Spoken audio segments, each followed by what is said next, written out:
Inter Miami 2021 MLS season preview. Inter Miami no longer an expansion team.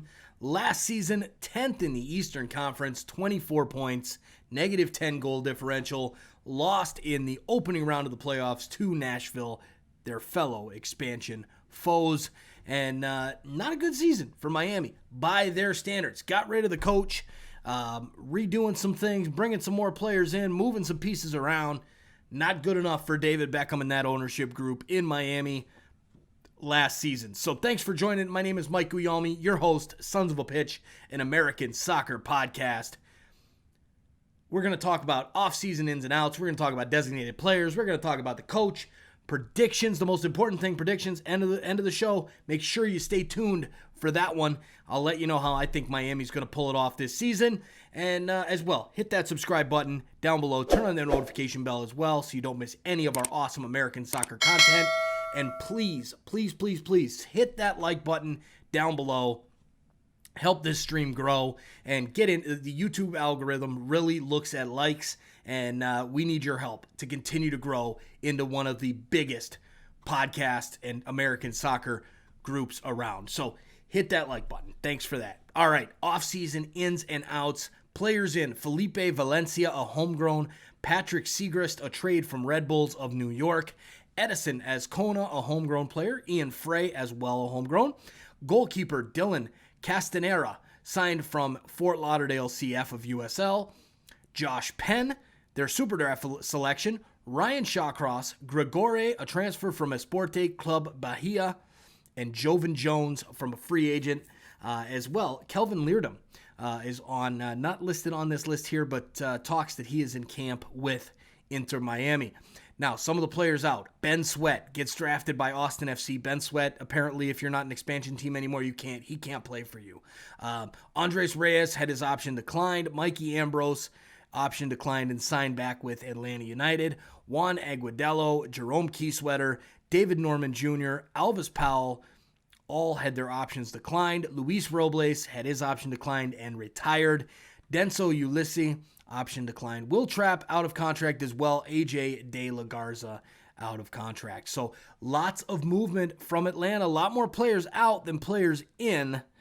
Not quite sure my thoughts on that one, but some good pieces in. Gregore, the signing from Esporte Club Bahia, looks like a good piece in the midfield. Ryan Shawcross of Stoke City, coming over from the English, spent a lot of time in England, comes over on a free transfer, should be a good piece for the center of their defense.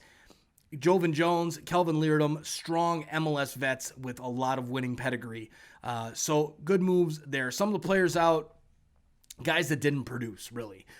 Will Trapp is probably the biggest piece in my mind. Possibly even Andres Reyes looked like a decent defender. So those two guys, probably the biggest ones that I see on this list of players out. But overall, I like the few players in. A lot of young talent, homegrown players, younger talent coming in. So the team is getting younger, which may bode well for the club. It may not. We will only see how this season plays out. So let's talk about the designated players. So 3 DPs on the Inter Miami roster: Rodolfo Pizarro, Gonzalo Iguain, and Matias Pellegrini. Rodolfo Pizarro, a good season. Definitely expected more from him last year. I expect to see a better Rodolfo Pizarro this season.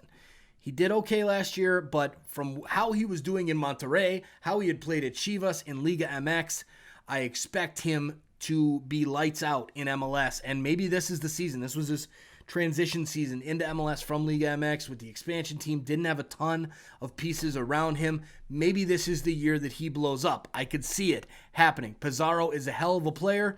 Mexican national team star. I expect big things out of Pizarro.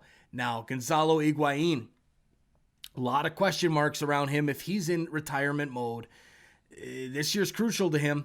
He came over halfway through the season. He did okay. Not great. He's 33 years old. A lot of people are saying that he just came over for the paycheck. He's done. He's washed up. His time is over as a big-time star in world football. Now, I don't think he's done. I think he has a few more seasons left in him, and in MLS, he should be able to put up at least a 15-goal season this year, if not more. We're talking about Gonzalo Iguain. The man is a huge talent coming over from some of the biggest clubs in Europe, most recently with Juve. I was watching a clip the other day that showed Gonzalo Iguain, and he handed the armband to Cristiano Ronaldo, and Ronaldo said, nope, not doing it, and took it over to Blaise Matuidi. And I'm like, holy cow, there's two players that are on MLS or on the MLS team Inter Miami. And in the middle of that is Cristiano Ronaldo, probably the best player in the world, if not one of the best, depending on if you rate Leo Messi or Ronaldo as the best player in the world. Like, this team should be doing better, and I expect better out of them this season. Now, Gonzalo Iguain, I expect a good year, 20 goals this year for him. I'm not thinking he's going to be in retirement mode. I think he comes out and really smashes it home this season in a full season, 20-plus goals for Gonzalo Iguain. The third designated player, Matías Pellegrini, a young player, 20 years old. This is a big year for him. He's got to step it up. He had a nice goal. His opening goal, first goal ever for Inter Miami, was a good goal. He has the talent, that's for sure. Can he translate that on the field for Inter Miami? That's the question. If he doesn't this season, he will be moved on from. Designated players for Miami, this is not your designated players for teams like Columbus in the past or Sporting Kansas City in the past, even though they've kind of come out and spent some money now. This team spends some money. They bring in some big-name players. Matías Pellegrini isn't quite that. He could be one day, but he's not yet. And if he doesn't break out this season, expect him to get replaced. All right, so there's your three designated players. Rodolfo Pizarro, Gonzalo Iguain, and Matías Pellegrini. Should be a big year from each one of those guys. Now, MLS Cup odds for this season for Inter Miami, plus 2,200. They expect them. The bookmakers expect, the odds makers in Vegas, they expect Inter Miami to have a much better season than last season, tied for 11th with Red Bulls of New York. Not bad odds for Miami. Plus 2,200, I think that is a pretty good spot for this team. Maybe a little bit lower. I think maybe just based off of what they did last year, maybe if the odds were around 2,500 to 2,800, I might look at more of a bet. But overall, pretty well-placed odds for them. Plus 2,200, tied for 11th for the MLS Cup as the bookmakers see it in Las Vegas. Now, next section up is the Breakout Youngsters. Before we get to Breakout Youngsters, I want you guys to take a look down at that join button down below. Please join our channel as a member. We've got awesome membership perks, as you can see on the screen right now, with emojis, loyalty badges, name in the scroll on all of our live podcast episodes, as well as our live stream reaction watch-along parties. We're going to be doing live stream reactions only for members as well, moving forward, one per month. That's at the designated player level. This money is huge for the growth of our business. Need your help. Please consider joining and taking advantage of some of the awesome perks that we have here on one of the best communities for American soccer right now. So thanks for that. Breakout Youngsters, let's talk a little bit about the Breakout Youngsters. Lots of young talent on this team. All right, so this team, there's a lot of young talent. Some think Azcona, some think Valencia as well. You've got Nialis as a wingback, could have a good season and really break out this season. Pellegrini and Carranza. These are two young men who were the two first signings for Inter Miami. They have got to break out for sure. It's kind of hard to say Pellegrini to break out because he is that designated player. So if you're going to be a DP, you're not really breaking out. But Carranza has that opportunity to really break out and become a household name. So the two that I'm going with are Carranza, and then as well, I'm thinking probably Azcona as well. So Carranza and Azcona are the two breakout youngsters, and we will see how they do coming up this season. Now let's talk a little bit about the coach review. Phil Neville, the new head coach for Inter Miami. He's worked with the youth England sides over in England. He has been the head coach for the England women's team. He's also been an assistant for Valencia over in La Liga. A lot of coaching experience for Phil Neville, and of course the playing career. Who can forget the playing career? And this is a trend that we're starting to see in MLS now. A lot of these guys coming in, they're coaches that have had wonderful playing careers. over in Europe that have played for some of the biggest clubs in the world. And Phil Neville fits that mold to a T. Great playing career, now working on that coaching career, and has done well with the youth England sides, the England women's team, and as an assistant. But this is his real test as a head coach for Miami. I really don't know what to say about him. I don't know if he's going to be a good coach in Miami. I tend to think usually your better coaches are ones with MLS experience. That's kind of how I see it. So Neville will have to prove me wrong in this one. Usually it takes some time for these guys to adjust and get a few years of MLS experience under their belt. Does Inter Miami have the patience for that? Judging by last season, especially with Alonso as the coach from Monterrey coming over and then being fired after 1 year, well, mutually terminating or mutually parting ways, I think they called it at the end, but he was fired. He wasn't good enough. They made the playoffs, but again, they made the playoffs due to a COVID year, being in the 10th spot. Not normally in the playoffs. Not good enough for Miami. They want trophies. They want to be in the upper echelon, especially when you're going out and signing players like Rodolfo Pizarro and Gonzalo Iguain. Not to mention Blaise Matuidi and others. So Neville, I think he only has a season. He's got to get it right. He has to have a good year this year for Miami if he wants to stay coach. But we will see how Phil Neville fares this season. All right, projected starting 11 time. I see this team rolling out in a 4-2-3-1 formation. McCarthy in goal. Jones, Shawcross, LGP, and Nialis across the back. Then you've got is your two kind of defensive mids, Matuidi and Gregore. Your offensive midfielders / wingers, Pellegrini, Pizarro, and Morgan.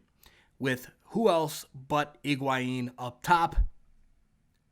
Very, very strong lineup. When you put that 11 up against any other team in MLS, that team can win against any other team in MLS. Very solid. Now, what does the depth look like? What does the bench look like? What do these pieces going forward, if there are any injuries, how does that handle for Miami? Those are the questions, but a very, very strong starting 11 there.